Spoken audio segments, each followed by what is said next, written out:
Welcome viewers, আমি কালো আত্মা চলে আসলাম আরও একটি নতুন এপিসোড নিয়ে। তো আজকের এপিসোডে আপনাদের জন্য খুবই ইন্টারেস্টিং দুইটি ঘটনা থাকবে। পার্সোনালি আমার কাছে এই দুইটি ঘটনা খুবই ভালো লেগেছে। তো এই ইন্টারেস্টিং ঘটনাগুলো যিনি পাঠিয়েছেন তিনি গত এপিসোডেও আমাদের ঘটনা পাঠিয়েছিলেন। এটা তারই ঘটনা। তার আইডি নাম হচ্ছে ASM মাসুদ এবং তার ঠিকানা হচ্ছে চট্টগ্রামের কোনো একটি জায়গায়। তো আজকে তিনি যে দুইটি ভয়ঙ্কর ঘটনা পাঠিয়েছেন, এই দুইটি ঘটনা তার শোনা ঘটনা। আজকে প্রথম যেই ঘটনাটি শেয়ার করতে চাই, এটা একটি রেল স্টেশনের ঘটনা, এবং দ্বিতীয় যে ঘটনাটি শেয়ার করব ওটি একটি আদমখোরের ঘটনা।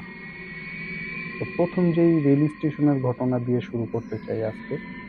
তো এই ঘটনাটি চট্টগ্রামেরই তার নিজ এলাকার একজন বড় ভাইয়ের সাথে ঘটে। তো তার বড় ভাইয়ের নাম ছিল শিপন এবং তিনি ছিলেন নেশাগ্রস্ত। তিনি খুব নেশা করতেন।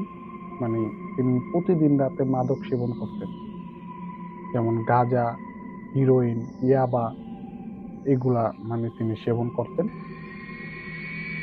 তো এইগুলা সেবন করার জন্য তার আরো 3টা বন্ধু ছিল। তারা মোট 4জন বন্ধু একসাথে নেশা করতেন। তো তাদের যে নেশা করার যে জায়গাটা ছিল সেটা হচ্ছে চট্টগ্রামের রেল স্টেশনের কোনো একটা জায়গায়।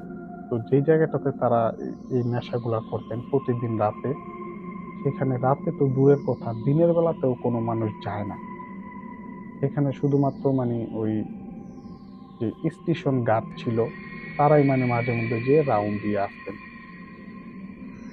আর ওই জায়গাটাতে মানুষের না যাওয়ার কারণ হচ্ছে যে ওইখানটাতে অনেক মানুষ নাকি ট্রেনে কাটা পড়ছে, যার কারণে ওই জায়গাটাকে মানুষ হান্টেড হিসাবে জানে।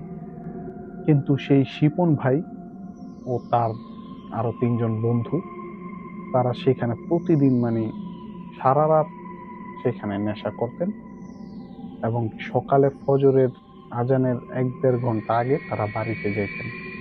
তো ওইখানে যেহেতু মানুষজন যাইতো না, কিন্তু তারা যাইতো। তো এটা তাদের জন্য মূলত একটু সুবিধাই হইতো, কোনো মানুষজন না গেলে তারা আরো ভালোভাবে সেখানে নেশাটা করতে পারেন। যে তাদের যে কার্যক্রমগুলো ছিল, তাদেরকে বাধা দেওয়ার মতো কেউ ছিল না বা ডিস্টার্ব করার মতো কেউ ছিল না। তো এই কারণে মূলত তারা ওই জায়গাটাতেই প্রতিদিন যাইতেন এবং নেশা করতেন। তো ঘটনাটা তার সাথে যেদিন ঘটে, ভয়ঙ্কর বিষয়টা, সেদিন সেই শিপন ভাই এবং তার ওই 3জন বন্ধু সেখানে গিয়ে গাঁজা খান অনেক পরিমাণে। তো গাঁজা খাওয়ার পরে তারা ওইখানে শুয়েছিলেন দুর্বা ঘাসের মধ্যে। তারা শুয়ে শুয়ে অনেকক্ষণ কথাবার্তা বলে তারপর তারা নেশা করার পরে যে বিষয়টা হয় আর প্রত্যেকটা মানুষের, যারা আর কি নেশা করে, যেমন মাথা ঝিম ধরে, সবকিছু ঘুরতে থাকে, এরকম তারা সেখানে শুয়েছিলেন। তো অনেকক্ষণ শুয়ে থাকার পরে হঠাৎ শিপন ভাই একটা বাচ্চা কান্না করতেছে এরকম একটা শব্দ সে পায়। তো তখন সে মাথাটা উঠায়। তার মনে হইতাছে যে বাচ্চা কান্না করতেছে, তার কাছে মনে হইতাছে খুব কাছে। তো তিনি যখন মাথাটা উঠান, তো তিনি আবছা আলোতে দেখতে পান যে সেই রেল লাইনের মাঝখানে একটা ছোট বাচ্চা বসে চিৎকার করে কান্না করতেছে। তো এটাতে তিনি মূলত অনেকটা ভয় পান, কারণ সেখানে আশেপাশে কোনো বাড়ি ঘর নাই। আর যেই সবচেয়ে কাছে যে বাড়িটা, সেটাও হেঁটে গেলে কমপক্ষে 10 থেকে 15 মিনিট লাগতে পারে, এরকম একটা জায়গা। তো ওই জায়গাটাতে যে একটা বাচ্চা আসবে কোথা থেকে হঠাৎ করে, তাও আবার এত রাতে। তো তিনি বাচ্চাটাকে কয়েকবার এরকম মাথা তুলে দেখেন, যেহেতু তিনি নেশাগ্রস্ত ছিলেন, যার কারণে তিনি ওরকম ভাবে দেখতে পারতেছিলেন না। তিনি বারবার হাত দিয়ে চোখ কচলাইতেছিলেন এবং ভালোভাবে দেখার চেষ্টা করতেছিলেন। তো তিনি একটা পর্যায়ে তার যে বন্ধুরা ছিল তাদেরকে মানে ডাকেন, এই ওর দেখতো ওইখানে একটা বাচ্চা কান্না করতেছে। কিন্তু তার বন্ধুরাও মানে প্রচুর পরিমাণে নেশাগ্রস্ত ছিল, যার কারণে তারা মানে ওই মানে ঘোরের মধ্যেই বলে যে আরে বাচ্চা আসবে কোথা থেকে এখানে, হইতে পারে যে কোনো বিড়াল টেরাল হবে আর কি। তো একটা পর্যায়ে যখন তাদের বাড়িতে যাওয়ার সময় হয়, তখন তারা যখন উঠে সবাই, তখন এই বিষয়টা নিয়ে কথাবার্তা হয়। কিন্তু তার বন্ধুরা শুনে নাই বলে, এবং তাকে বলে যে হইতে পারে বিড়াল হইতে পারে, কারণ বিড়াল কিন্তু অনেক সময় বাচ্চাদের মতো কান্না করে। এটা হয়তো আপনারা অনেকে জেনে থাকবেন বিষয়টা। তো এরকমই মানে সেদিন তারা বাড়িতে চলে যান ফজরের আজানের প্রায় ১ ঘন্টা আগে। তো সেদিন মূলত সেই শিপন ভাই জিনিসটা তার একটু খটকা লাগে। পরবর্তীতে তিনি ভাবেন যে হইতে পারে যেহেতু নেশা অনেক করছি, এরকমটা হওয়া স্বাভাবিক। তো সেদিন তিনি চলে যান। কিন্তু তিনি বিষয়টা তেমন একটা পাত্তা দেন না। কিন্তু পরের দিন তার সাথে যে ঘটনাটা ঘটে, যে মানে এই পরের দিন ঘটনাটা ঘটে মূলত তিনি ১ম দিন পাত্তা দেন নাই এই কারণে, কিন্তু পরের দিন যে ঘটনাটা ঘটে হইতে পারতো যে তার জীবনটাই সেখানে চলে যেত। তো পরের দিন যে ঘটনাটা ঘটে সেটা হচ্ছে যে তারা আবারও সেখানে যান সন্ধ্যার সময়, এবং ৪ বন্ধু মানে কাঠ খেলেন প্রায় রাত্র ১২টা পর্যন্ত, ১২টা ১টা পর্যন্ত। তারপরে তারা প্রচুর পরিমাণে ড্রিংকস করেন সেখানে, এবং ড্রিংকস করে সেখানে মানে তারা ঘাসের মধ্যে শুয়েছিলেন। তো অনেকক্ষণ শুয়ে থাকার পরে, তো যখন প্রায় রাত ৩:৩০টার মতো হবে এরকম একটা সময়, শিপনের যে বন্ধুরা ছিল তারা উঠে শিপনকে মানে ডাকাডাকি করে যে এই আমরা বাসায় যাব, তুইও বাসায় চইলা যা। এরকম কিছু কথা তাকে বলে। কিন্তু শিপনের মাথাটা অনেক ঝিমঝিম করতেছিল যেহেতু তিনি অনেক ড্রিংকস করছেন, এবং তার বন্ধুদেরও অবস্থা মানে বেশ একটা ভালো ছিল না। তাদের মধ্যে ২ জন আবার বমি করছে, যার কারণে তারা মানে সেখানে আর থাকতে চাচ্ছে না। বলতেছে যে চল চইলা যাই। তো শিপন বলতেছে যে তোরা যা, আমি পরে যাব। কিন্তু তারপরও তার বন্ধুরা তাকে অনেক মানে তোলার চেষ্টা করে ডেকে। এমনকি তার বন্ধুরা তাকে দুষ্টুমি করে বলে যে এই শালা বাসায় যায়, এরকম অনেক কিছু বলতে থাকে। তো শিপন ভাই মানে একটা পর্যায়ে বিরক্ত হয়ে বলে এই যা তো তোরা, আমি পরে যাব, যা তোরা যা, এরকম কিছু একটা বলে সে সেখানে শুয়ে থাকে। তো তার বন্ধুরা একটা পর্যায়ে চলে যায় যে চল আমরা চলে যাই, ও পরে যাইবো নে, ওর মন চাইলে। তো ঠিক তখন সেই শিপন ভাই সেখানে একাই শুয়েছিলেন। তো একটা পর্যায়ে তিনি মানে একটা মেয়ের কান্নার শব্দ পান। প্রায় ১৯-২০ বছর বয়স হবে মেয়েটার। এরকম একটা বয়সের মেয়ে কান্না করতেছে অনেক জোরে। এমনকি এত জোরে কান্না করতেছে মনে হইতেছে তাকে কে যেন পিটাইতেছে, এরকম মনে হইতেছে। তখন সে সেইখান থেকে মানে মাথা তুলে তিনি দেখতে পান যে ঠিক আগের দিন যেই জায়গাটাতে মানে একটা বাচ্চা কান্না করতেছিল, সেই ট্রেনের রাস্তার মাঝখানে ঠিক সেখানে সেই মেয়েটা। তো এটা দেখে তিনি মানে তখন জিজ্ঞেস করেন যে এই কে, কে ওখানে কান্না করে? কিন্তু সেখান থেকে কোনো মানে রিপ্লাই আসে না। সে একাধারে কান্না করতেছে। তো তিনি এটা অনেকক্ষণ জিজ্ঞেস করেন। অনেকবার জিজ্ঞেস করার পরে তিনি একটা কাজ করেন যে সেই রেল লাইন থেকে একটা শিল পাথর উঠাইয়া সেই মেয়েটার দিকে ছুঁড়ে মারেন। তো তিনি এটা বলতে পারবেন না যে সঠিক যে ঢিলটা কি তার শরীরে লাগছে কিনা। তো সে ঢিলটা মারার পরে তার কাছে মানে মনে হলো যে মেয়েটা থাইমা গেল। তো এটাতে তিনি আইডিয়া করতে পারলেন যে হইতে পারে ঢিলটা তার শরীরে লাগছে। তখন সেই মেয়েটা মানে সেখান থেকে মানে উঠে পাশে একটা ঝোপ ছিল, সেই ঝোপের মধ্যে চলে যায়। তখন সে একটু উঠে বসে এবং আশেপাশটা দেখতে থাকে, এবং ঝোপটার দিকেও তিনি তাকায় থাকেন যে আসলে মনে হইতেছে যে ঝোপটার দিকে অন্ধকার, সে মেয়েটা গিয়ে যেমন অন্ধকারে মিলিয়ে গেল এরকম তার কাছে মনে হইল। তো যাই হোক সেদিনও তার কাছে একটু ভয় ভয় লাগতেছিল, যে কারণ ওইখানে কারো থাকার কথা না, ওখানে কেউ দিনের বেলাতেই যায় না, আর এত রাতে তো দূরের কথা। তো তিনি ঘড়িতে যখন দেখেন তখন সময়টা ছিল রাত প্রায় ৩টা ৪০-এর মতো বেজে গেছে। তখন তিনি ভাবেন যে না, এবার চলে যাই। আর যেহেতু তিনি একটু ভয় পাইছেন, আর ওই ভয়টার কারণে তার যেমন নেশার ঘোরটা একটু কাইটা গেছে এরকম মনে হইতাছে। কিন্তু তখন তিনি যখন উঠে দাঁড়ান, কিন্তু তার কাছে মনে হইতাছে যে তিনি উঠে দাঁড়াইতে পারতাছেন না। আর তার কাছে আরেকটা বিষয় মনে হইতাছে যে তার ঘাড়টা অনেক ব্যথা করতেছে। তো এরকমটা তিনি খেয়াল করেন। তো যাই হোক, তিনি ঘাটটার মধ্যে একটু হাত দিয়ে সেখানে দাঁড়ায়া হাত দিয়ে এরকম ম্যাসাজ করার চেষ্টা করেন। তো ম্যাসাজ করার পরে তিনি এবার ভাবেন যে এবার আস্তে, আস্তে বাড়ির দিকে যাওয়া যাক। ঠিক তখনই হঠাৎ করে তার নাকে একটা তীব্র একটা পচা দুর্গন্ধ আসে এবং তার মনে হইতেছে তার ঘাড়ের উপরে কোনো একটা বাচ্চা ছেলে বইসা আছে এবং সেই ছেলেটার যে ২ টা পা, সেই ২ টা পা তার ২ ঘাড়ের ২ পাশ দিয়ে ঝুলছে এবং সেই বাচ্চাটা হাত দিয়ে তার মাথার চুল টানতেছে এবং চেহারার মধ্যে খামচাইতেছে। তো এটাতে তিনি খুব আঘাত পাইতেছিলেন এবং তিনি তার চেহারাকে সেভ করার চেষ্টা করতেছিলেন এবং তিনি অনেক চিৎকার করতেছিলেন। কিন্তু তার কাছে মনে হইতেছে যে কে যেন তার হাত ২ টাও ধরে টানতাছে পেছন থেকে। এবং তিনি যখন ঘুরে তাকান, তার চোখে পড়ে যে একটা মেয়ে আকৃতির বোঝা যাচ্ছে, যার চুলগুলা সামনে এমনভাবে রাখা যার কারণে তিনি তার ফেসটা দেখতে পারতাছিলেন না।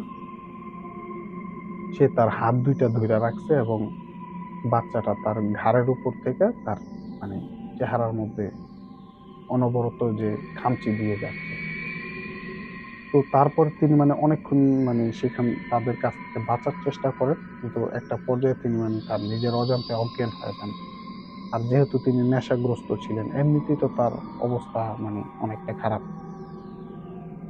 তো তার যখন জ্ঞান ফিরে, তিনি ছিলেন তখন তার নিজের বাড়িতে, তার বিছানায়। দেখেন যে তার আশেপাশে তার ওই ৩ জন বন্ধু এবং তার মা-বাবা সবাই সেখানে দাঁড়ায় আছে এবং তার পুরা মুখের মধ্যে আঁচড়ের দাগ ছিল। মানে রক্ত, রক্ত জমার মতো হয়ে আছে এরকম আঁচড়ের দাগগুলা। তখন তার যে ফ্যামিলির সদস্যরা ছিল, তারা তাকে জিজ্ঞেস করে যে আসলে কি হয়েছিল? তখন সে তার সাথে ঘটে যাওয়া যে ঘটনাগুলা, সমস্ত ঘটনা তাদেরকে খুলে বলে। তখন সে যে আবার জিজ্ঞেস করে যে সে কিভাবে আসলো এখানে? তখন সে বলে যে ওইখানে নাকি কিছু লোক ওই পাশ দিয়ে নামাজ পড়তে যায়। রেল লাইন থেকেও মোটামুটি অনেকটা দূর দিয়ে নামাজ পড়তে যায় কিছু লোক এবং ফজরের যখন আযান হয় তখন নামাজ পড়তে যাওয়ার সময় কিছু লোক আবার নামাজ পড়ে যখন বের হয় তখন নাকি আবার হাঁটাহাঁটি করে। তো অনেকে যেমন হাঁটতে, হাঁটতে ওই কয়েকজন ওই রেল লাইনের দিকে গিয়েছিল। তখন তারা তাকে দেখতে পায় যে সে সেই রেল লাইনের মাঝখানে শোয়ানো এবং তারা হয়তো ভাবছে যে এই ছেলেটা হয়তো কাটা পড়ছে। কিন্তু তারা যখন কাছে যায় তখন তারা দেখতে পায় যে সে আসলে কাটা পড়ে নাই, সে জীবিত। তো এটা দেখে তারা তাড়াতাড়ি তাকে সেখান থেকে সেই স্টেশনের যে রুম ছিল সেখানে নিয়ে আসে। তো সেখানে যে স্টেশন গার্ড ছিল তারা দেখে তাকে চিনে ফেলে এবং তার যে আর বাকি ৩ টা বন্ধু ছিল তাকে কল করে এবং সেই বন্ধুদের মাধ্যমে তাকে বাসায় আনা হয়। কিন্তু এখানে আরেকটা বিষয় হচ্ছে যে সে যদি আর কিছুক্ষণ সেখানে এরকম শোয়া অবস্থায় থাকতো, যদি কারো চোখে না পড়তো, তাহলে সে ট্রেনে কাটা পড়তো। কারণ ট্রেনটা আর কিছুক্ষণ পরেই সকালের ট্রেনটা ওইখান দিয়ে যাওয়ার সময় হইতো। তাহলে সে সেই ট্রেনে কাটা পড়তো। তো এই বিষয়গুলা শোনার পরে তার বাবা তাকে ধরে রিহাবে মানে ভর্তি করায় দেয়। সেখানে তিনি অনেকদিন থাকেন। প্রায় ৬-৭ মাস থাকার পরে তিনি অনেকটা সুস্থ হন এবং মাদক থেকে অনেকটা দূরে সরে আসেন। এবং তাকে এই ঘটনাটা বারবার মনে করায় দেওয়া হয় বা তিনি নিজেও মনে করেন যে সেদিন আমার জীবনটাই চলে যেত। আর আমি যেহেতু একটা নতুন আরেকটা জীবন পাইছি যে আল্লাহ আমাকে দিছে, যার কারণে তিনি এই নেশা ছেড়ে দেন এবং তিনি এখন অনেকটা ভালো আছেন। তিনি কাজকর্ম করেন। তিনি আর সেখানে কখনোই নেশা করতে যান নাই। তো ভিউয়ার্স, এই ছিল সেই মাসুদ ভাইয়ের পাঠানো আজকের এপিসোডের প্রথম ঘটনা। যদিও তার পেছনে আরেকটা এপিসোড আছে, সেখানেও তার 2টা ঘটনা পাঠানো হয়েছিল। তো আপনারা যদি না শুনে থাকেন চাইলে সেটা শুনে আসতে পারেন। তো তারই পাঠানো আরেকটা ঘটনা আমি আজকে আপনাদের সাথে শেয়ার করতে চাই। সেটা হচ্ছে একটা আদমখোরের ঘটনা। আর এই ঘটনাটাও তার শোনা ঘটনা তার কোনো একটা আত্মীয়র কাছ থেকে। তো তার সেই আত্মীয়র নিজ গ্রামে ঘটনাটা ঘটে। তার আত্মীয়র গ্রামটা ছিল যশোর জেলার মহেশখালী নামক একটা গ্রামে। ছোট্ট একটা নদীর পাড়ে সেই গ্রামটা ছিল, এবং সেই গ্রামের মধ্যেই একটা ছোট্ট কবরস্থান ছিল। আর এখানে আরেকটা বিষয় হচ্ছে যে আদমখোরের ঘটনা এরকম কিন্তু অনেকেই শুনছেন আপনারা অনেকের কাছ থেকে। মূলত এটা যেহেতু ঢাকা শহরের মানুষ একটু কম বিশ্বাস করে, কিন্তু গ্রামে কিন্তু এটা অনেকেই বিশ্বাস করে। কারণ তারা এগুলা শুনতে শুনতে বড় হয়েছে। দাদা দাদিদের কাছ থেকে, নানা নানিদের কাছ থেকে এই ঘটনাগুলো অনেকেই শুনছেন, অনেক শুনছেন। তাই ওই গ্রামেও আদমখোর এই জিনিসটা কিন্তু সবাই বিশ্বাস করত। তো আজকের যে ঘটনা, এই ঘটনাটা কিন্তু সেই গ্রামেরই যে ছোট্ট কবরস্থানটার কথা বললাম, সেই কবরস্থানটার থেকে আদমখোরের ঘটনাটা ঘটে। তো সেখানে লাশ কবর দেওয়া হইলে সেই লাশ আর পরের দিন পাওয়া যেত না। মনে হইতো যে কে যেন কবরটা খুঁড়ে লাশটা উঠায় নিয়ে গেছে, এরকম কিছু একটা। তখন সেই গ্রামবাসীরা ভাবে যে হইতে পারে যে এটা কোনো শিয়াল কুকুরের কাজ বা অন্য কোনো জীবজন্তুর কাজ, যেগুলা এসে রাতের বেলা এই কবর খুঁড়ে লাশ গুলাকে খেয়ে ফেলে বা নিয়ে যায়। তো সেই গ্রামের সবাই মিলে একটা কাজ করেন যে এই কবরস্থানটাকে পাহারা দেওয়ার জন্য একটা গার্ড সেখানে নিয়োগ করেন, এবং সেখানে একটা ছোট্ট ঘর তুলে দেওয়া হয় সেই গার্ডের থাকার জন্য। তো এরকমই সেখানে মানুষজন মারা গেলে কবর দেওয়া হয়। তো সেই গার্ড গার্ড দিয়ে রাখে পুরো কবরস্থানটা। তো এরকমই একদিন হঠাৎ করে সেই গ্রামেরই একটা ছোট্ট বাচ্চা সে পানিতে ডুবে মারা যায়। তখন তাকে সেই কবরস্থানে কবর দেওয়া হয়। তো সেদিন রাতে সেই গার্ড রাতে খাওয়া দাওয়া করে তার যে ছোট্ট ঘরটা ছিল সেখানে তিনি শুয়েছিলেন। তো হঠাৎ তার কাছে মনে হইতাছে যে কবরস্থানের দিক থেকে কর্মর কর্মর কিছু একটা শব্দ ভেসে আসতেছে। মনে হইতাছে যে কেউ যদি কিছু খায়, হাড্ডি জাতীয়। তো সেটা শব্দ, যদিও তিনি রাতে শোয়ার আগেও 2-3 বার সেখানে পুরো কবরস্থানটা রাউন্ড দিয়ে আসলেন, সেখানে একটা চক্কর দিয়ে আসছিলেন, তিনি তেমন কিছু একটা দেখেন নাই। তো তিনি যখন আইসা শুয়া পড়েন তখন তিনি ভাবলেন যে হইতে পারে এখানে কোনো শেয়াল বা কুকুর আসছে। আর যেহেতু আজকে একটা ছোট বাচ্চাকে কবর দেওয়া হয়েছে, তো তিনি একটা লাঠি এবং তার হারিকেনটা নিয়ে তার সেই ছোট্ট ঘর থেকে তিনি কবরস্থানের দিকে যান। তো তিনি যখন সেই কবরস্থানের দিকে যান, তিনি যে দৃশ্যটা দেখেন এটা দেখার জন্য তিনি একেবারে প্রস্তুত ছিলেন না। তিনি দেখতে পান যে সেই কবরস্থানের মধ্যে সেই বাচ্চাটার যে কবরটা দেওয়া হয়েছিল, সেই কবরটার পাশে একটা মানে মানুষের মতো বোঝা যাচ্ছে, আসলে মানুষ না, লম্বা হবে 9-10 ফিট লম্বা, এরকম একটা প্রাণী সেখানে বসে আছে, এবং সেই বাচ্চাটার লাশটাকে উঠাইয়া সে বাচ্চাটাকে হাতে নিয়ে পেটের দিকটা দিয়া কামড় দিয়া সে ছিঁড়ে ছিঁড়ে খাইতেছে। তো এটা দেখে তিনি মারাত্মক ভয় পেয়ে যান, এবং সেই প্রাণীটার মাথাটা ছিল এরকম যে মানুষের মাথা যেমন গোল থাকে কিন্তু ওরকম গোল না, ওইটার মাথাটা অনেকটা লম্বা, যেমন একটা লাউ যেরকম থাকে সেম ওই টাইপের, লম্বা মাথাটা অনেক। তো এটা দেখে, আর তিনি দেখেন ওইটাকে তিনি পেছন থেকে দেখছিলেন যে পুরো শরীরটার মধ্যে ওইটার লোমে ভরা। তো এই দৃশ্যটা দেখে সে সেখানে হারিকেন আর লাঠি ফালায় এক চিৎকার দিয়ে এক দৌড়, তিনি এক দৌড়ে চলে যান একটা কাছে যে বাড়ি ছিল সেই বাড়িতে গিয়ে তিনি চিৎকার দিয়ে পড়ে যান, এবং সেই বাড়ির মানুষ তাকে উঠায় এবং তাকে পানি টানি ছিটা দিয়ে তার জ্ঞান ফিরে। তো তার যখন জ্ঞান ফিরে তখন তাকে জিজ্ঞেস করা হয় যে কি হয়েছিল। তখন সে এই ঘটনাটা তাদের সাথে শেয়ার করে এবং তাকে সহ আরো গ্রামের কিছু মানুষজন নিয়ে সেই কবরস্থানে সেই রাতে আসে লাঠি সোঁটা নিয়ে। এবং তারা আইসা দেখতে পান যে সেই বাচ্চার কবরটা খোঁড়া এবং সেখানে কেউ নাই। তবে কবরটার যে পাশটা, সে পাশটায় কিছু রক্ত ছোপ ছোপ পড়ে আছে এবং কিছু হাড়গোড় পড়ে আছে সেখানে, ছোট ছোট। এছাড়া সম্পূর্ণ লাশটা সেখানে খাওয়া হয়েছে। এবং পরবর্তীতে সেই গাছ তিনি বেশ অসুস্থ হয়ে পড়েন। তার অনেক দিন জ্বর থাকে। তো তিনি অনেক দিন জ্বরে ভোগার পরে হঠাৎ একদিন তিনি মারা যান। কিন্তু এইদিকে সেই গ্রামের মানুষজন সবাই মিলে সেই কবরস্থানটাকে পুরোপুরি মাটি চাপা দিয়ে দেন এবং আর কেউ কখনো সেই কবরস্থানে কোনো লাশ দাফন করেন নাই। সেই কবরস্থানটা পুরোপুরি ভাবে বাতিল করে দেওয়া হয় এবং সেখানে পুরাটা সিলগালা করে দেওয়া হয়। তো ভিউয়ার্স, এই ছিল ঘটনা। যদি আজকের এপিসোডটা আপনাদের কাছে ভালো লেগে থাকে তাহলে লাইক, কমেন্ট ও শেয়ার করুন এবং আমাদের কাওয়াপ্পা ইউটিউব চ্যানেলটি সাবস্ক্রাইব করতে ভুলবেন না। পাশাপাশি আপনি যদি ফেসবুক থেকে দেখে থাকেন আমাদের এই ঘটনাগুলো, তাহলে অবশ্যই আমাদের পেজটিতে একটা ফলো করবেন। তো ধন্যবাদ, ভালো থাকবেন।